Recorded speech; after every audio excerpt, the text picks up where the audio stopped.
The snow had stopped only an hour earlier, but the Ardennes still looked dead. Thick white frost covered the trees. Smoke drifted through the forest like fog. Burned trucks lined the narrow road near Stavelot, Belgium, their metal frames still ticking from heat. If you want more content like this, subscribe now and comment below. Somewhere in the distance, artillery rumbled so deep it felt like the earth itself was moving. Then came another sound. Slow, heavy, metallic, a grinding roar that did not belong to trucks or half-tracks. American soldiers hiding near the roadside froze the moment they heard it. One of them whispered a single word nobody wanted to hear that winter. Tiger. Inside an M18 Hellcat tank destroyer, Corporal James Red Holloway tightened his gloves against the freezing steel controls. His breath turned white inside the turret. The Hellcat's thin armor offered little protection from German shells or the brutal December cold. The crew had been moving for hours through broken roads and shattered villages, trying to slow the German offensive pushing through the Ardennes during the Battle of the Bulge in December 1944. Exhaustion sat in every man's face. Nobody had slept properly in days.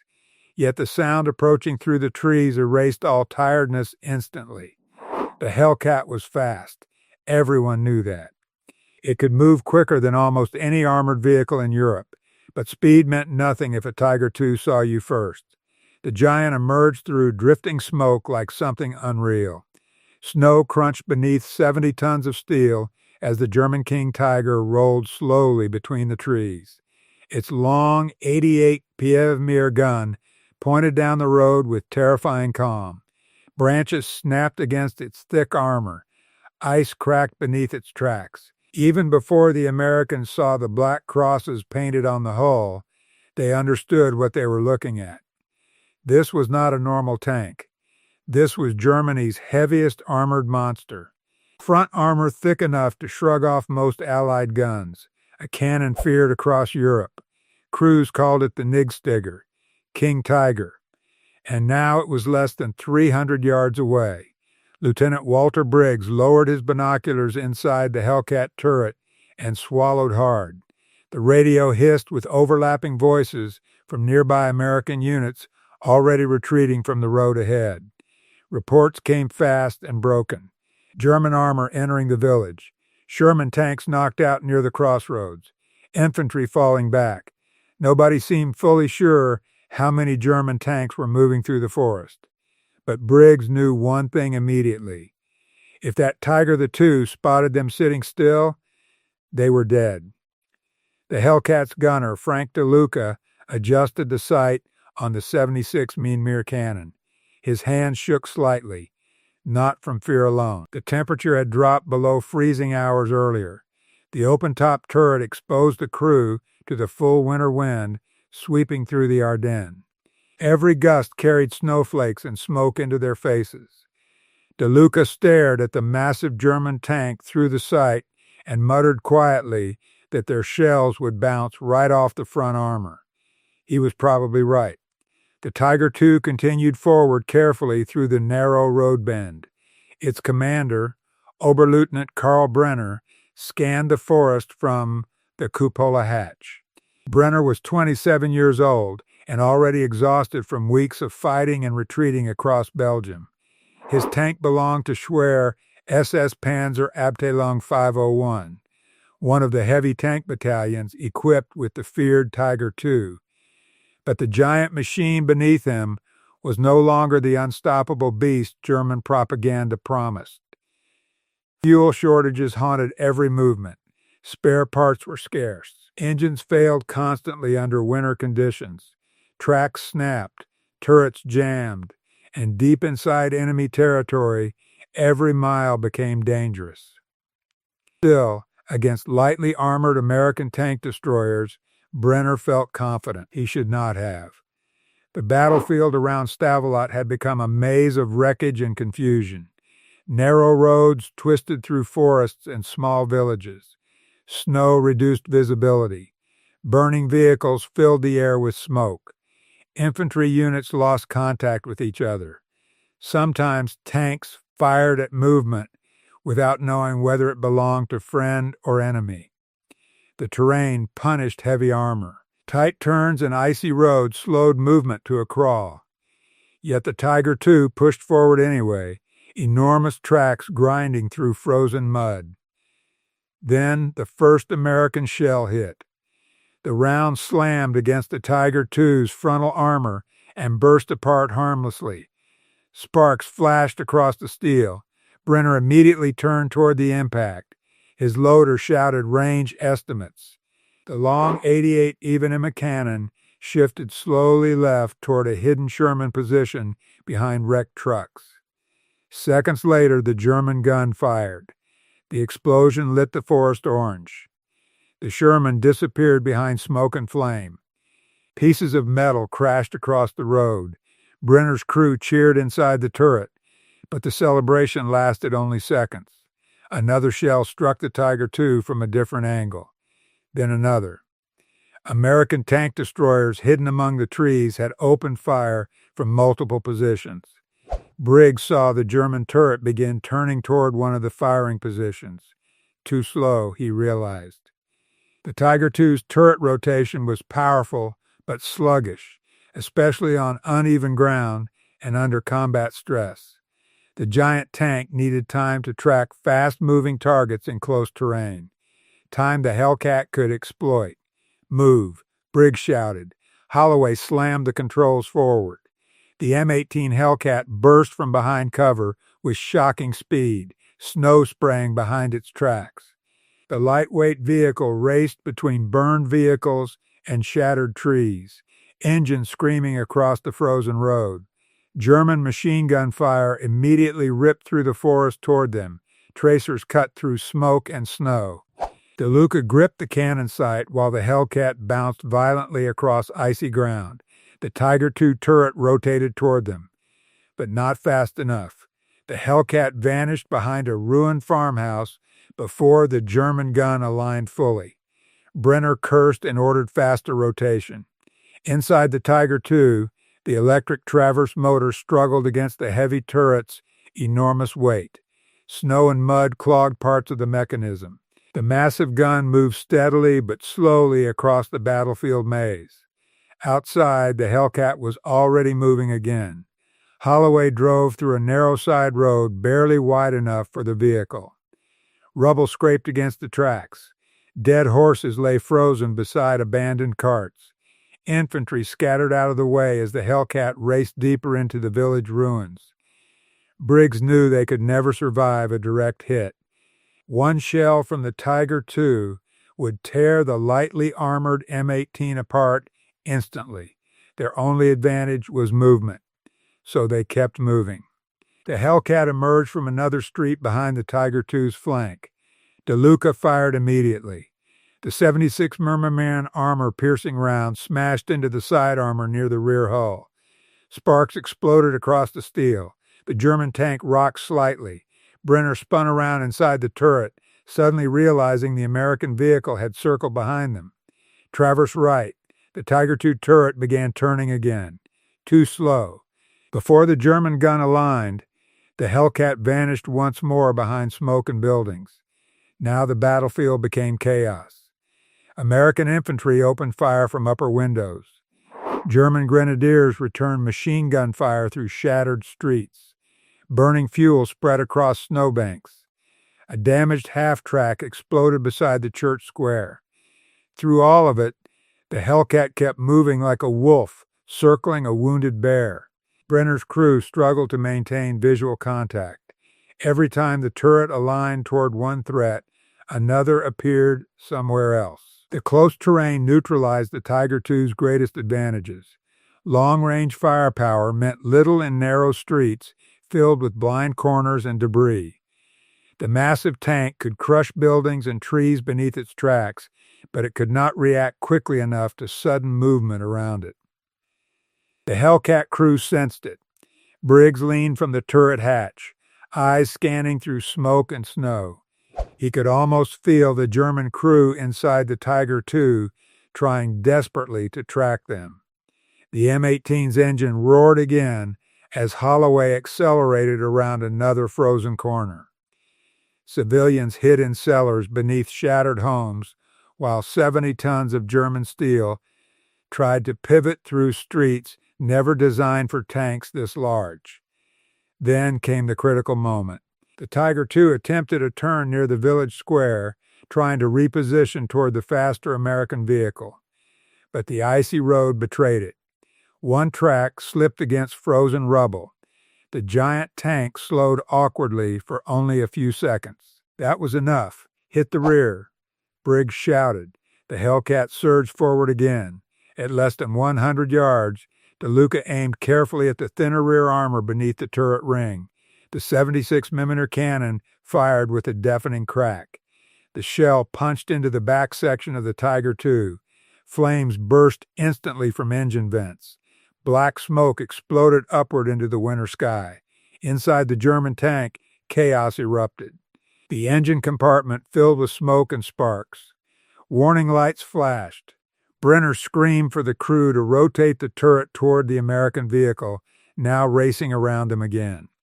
But the traverse slowed further as power systems failed.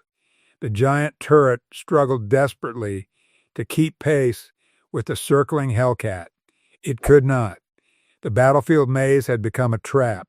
The Tiger II fired blindly once, the 88 mm shell smashing through an empty building instead of the speeding American vehicle. Stone and wood blasted across the street. The Hellcat swerved around debris and kept moving. Holloway barely slowed. Every instinct told him to stop and take cover, but stopping meant death. So he drove faster. The M18 circled behind the Tiger II again through swirling smoke. DeLuca loaded another armor-piercing round with freezing hands.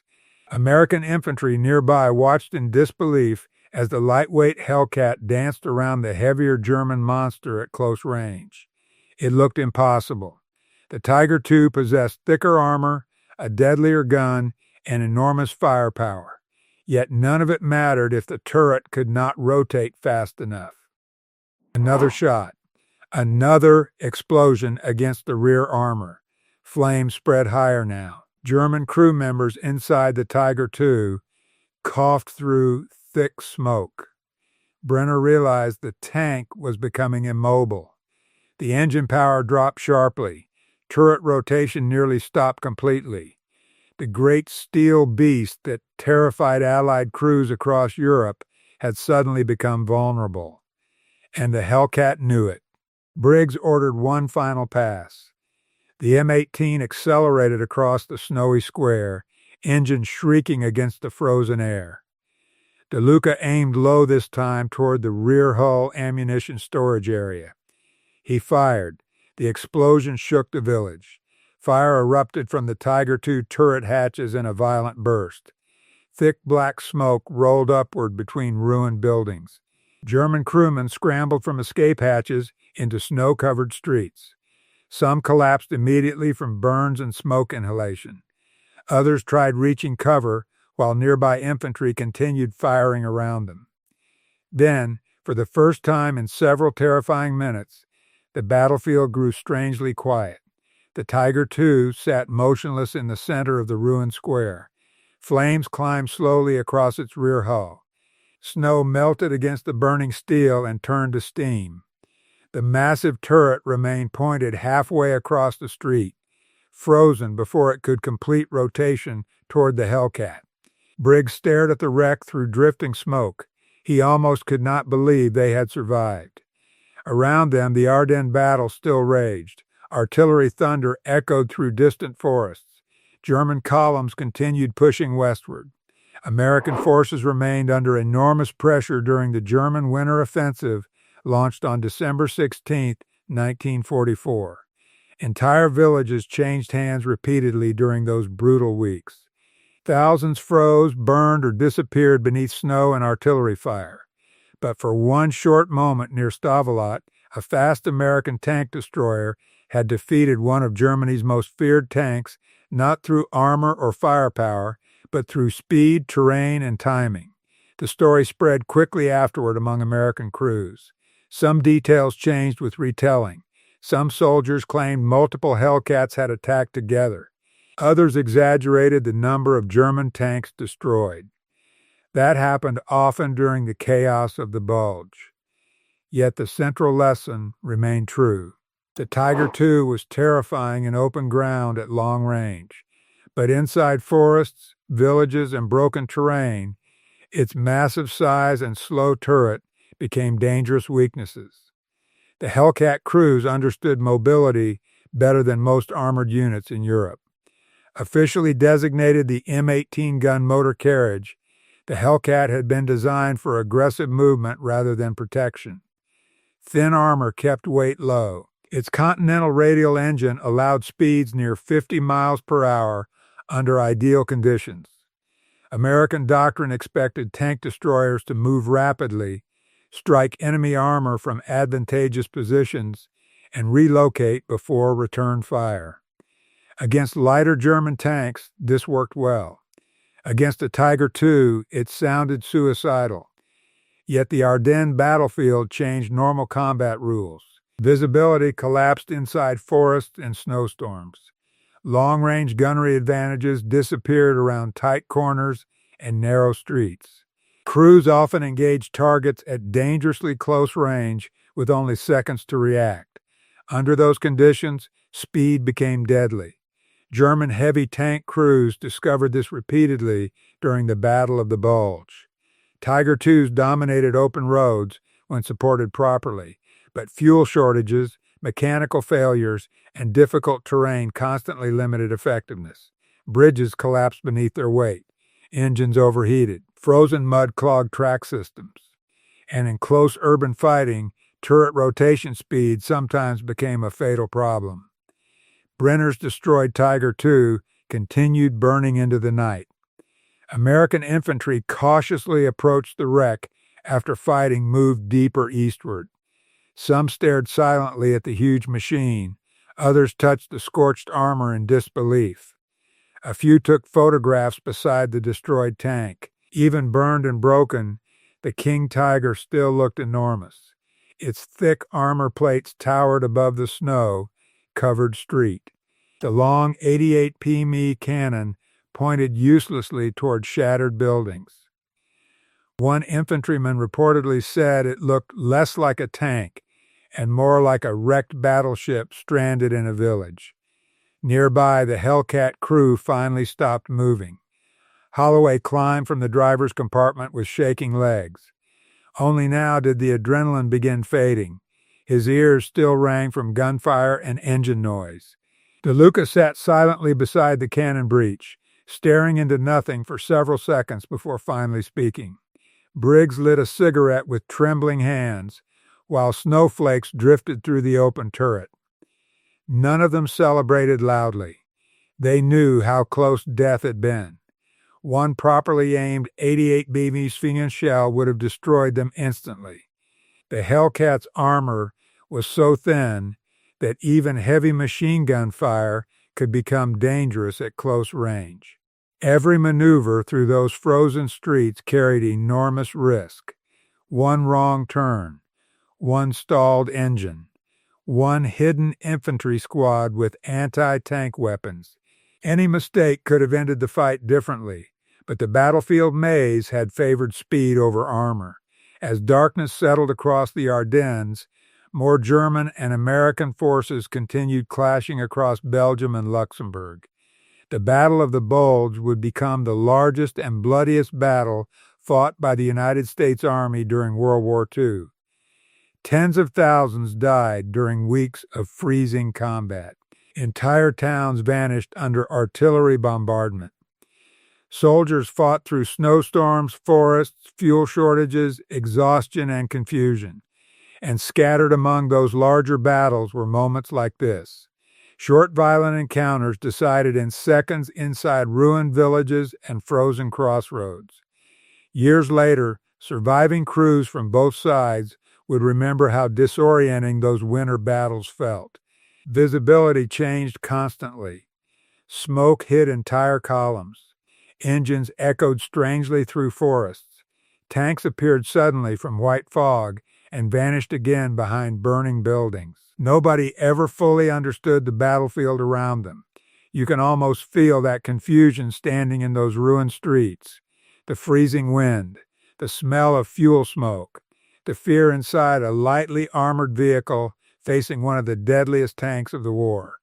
And somewhere ahead, hidden behind snow and wreckage, the slow-turning turret of a Tiger II, desperately trying to keep up with a faster enemy already circling for another shot. The battlefield maze never gave the giant enough time. And in the frozen Ardennes winter of 1944, time was often the only thing that mattered. If you want more content like this, subscribe now and comment below.